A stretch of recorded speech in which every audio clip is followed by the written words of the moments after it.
Graça e paz. Vamos dar continuidade ao livro de Marcos, capítulo 14. Dali a 2 dias era a Páscoa e a festa dos pães asmos, e os principais sacerdotes e os escribas procuravam como o prenderiam, a traição e o matariam, pois diziam, não durante a festa, para que não haja tumulto entre o povo. Estando ele em Betânia, reclinando à mesa em casa de Simão, o leproso, veio uma mulher trazendo um vaso de alabastro com preciosíssimo perfume de nardo puro, e, quebrando o alabastro, derramou o bálsamo sobre a cabeça de Jesus. Indignaram-se alguns entre si e diziam, para que este desperdício de bálsamo? Porque este perfume poderia ser vendido por mais de 300 denários e dar-se aos pobres.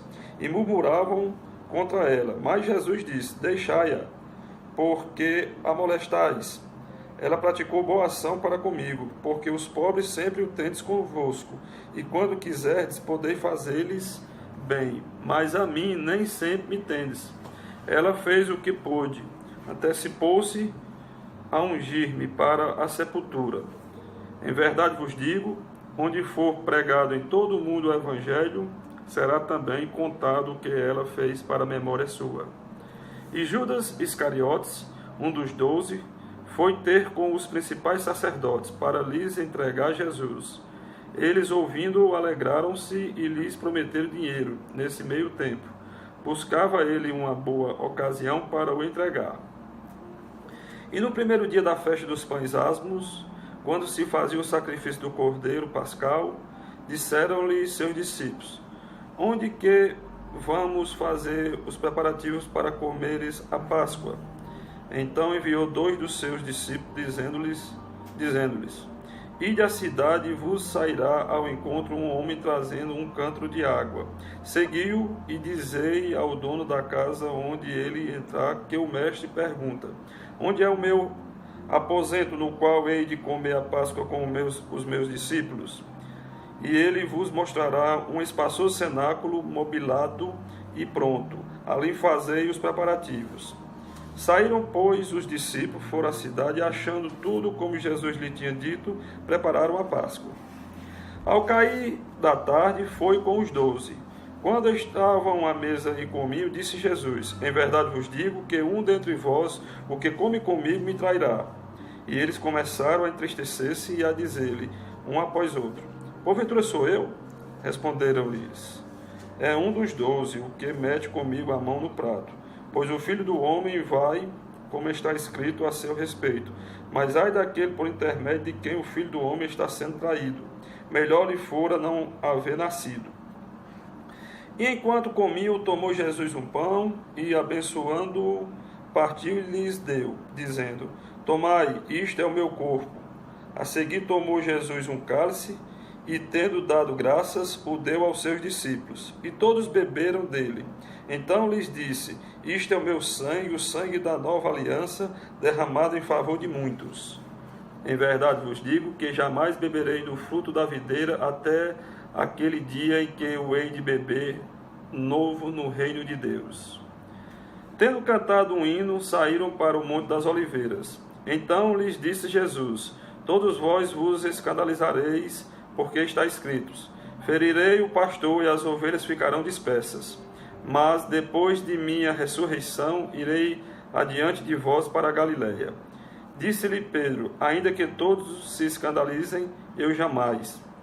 Responderam-lhe Jesus, em verdade te digo que hoje, nesta noite, antes que 2 vezes cante o galo, tu me negarás 3 vezes. Mas ele insistia com mais veemência, ainda que me seja necessário morrer contigo, de nenhum modo te negarei.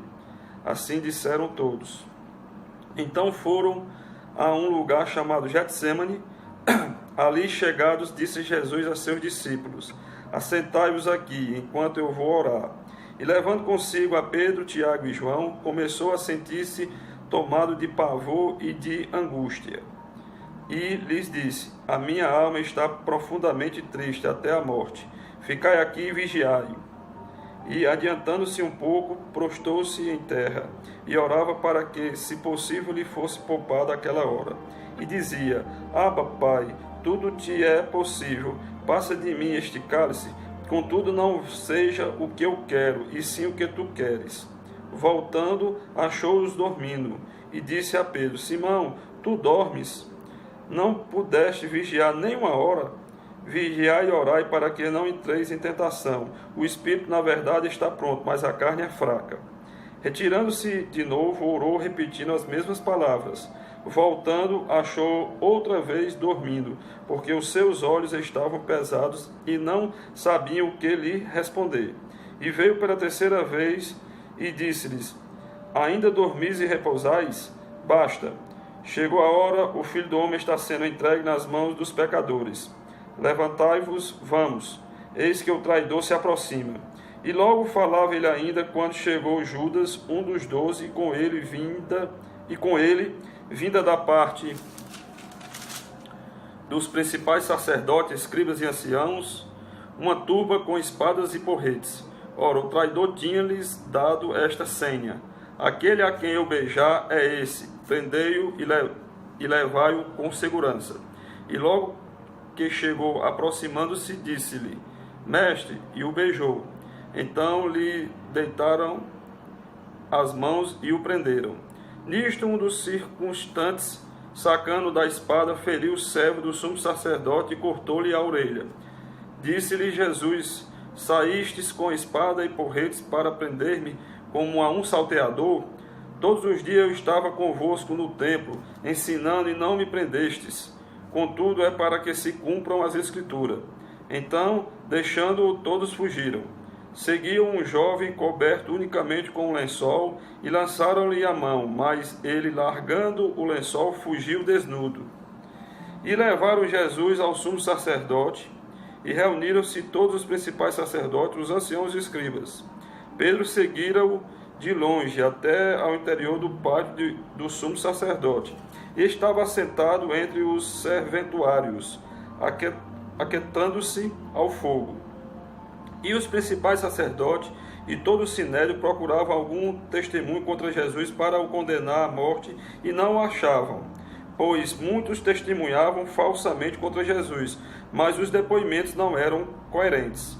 E levantando-se alguns, testificavam falsamente, dizendo: Nós o ouvimos declarar: Eu destruirei este santuário edificado por mãos humanas, e em 3 dias construirei outro, não por mãos humanas.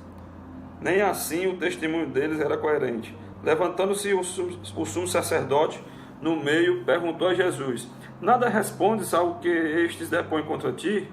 Ele, porém, guardou silêncio e nada respondeu.